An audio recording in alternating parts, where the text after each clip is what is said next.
Hello, hello po sa inyong lahat mga kalodi.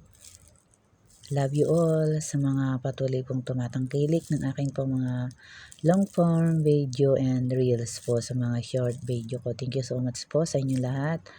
At kung wala po kayo, wala rin po ako. At ito nga po, ako po ay pumunta dito sa Barangay Tignuan para bumili po ng pako. At talagang napakalayo ng aking nilakad kasi nga ay napakadalang po ng tricycle. Kaya ako'y nag-walking-walking na rin.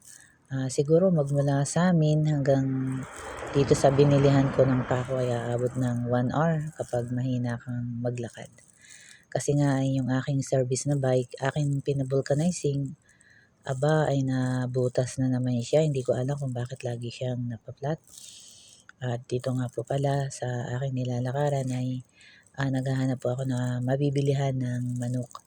Pero doon po ako talaga bumibili sa aking suki at ito nga po pala yung tindahan ni Inang Tendera at ako'y napadaan dyan at siya'y tinatawag ko pero mukhang busy-busyhan po ang aking Inang Tendera. At ayan nga po, malapit na po akong makabili ng ulam sa aking pong suki.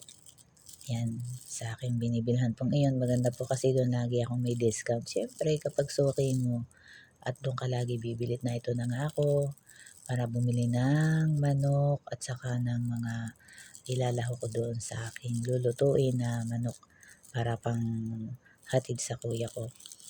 Ayan, at hindi ko na sa inyo ipakikita kung paano ang pagluto.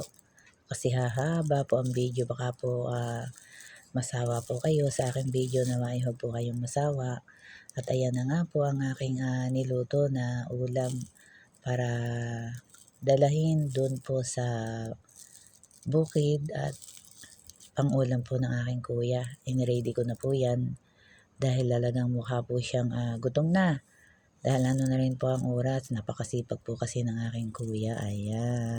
Siyempre habang nagagayak po tayo niyan, kakain din muna ako para hindi na rin po ako magutom. Dahil may kalayuan din po yung bundok. At ayan, nakarating na nga kami. Hindi ko na po pinakita sa inyo ang aking paglalakad dahil nga po sa maulan. Mababasa po yung cellphone ko. At ayan po, dahil kulang pa ang aking budget, marami pa pong kulang dito.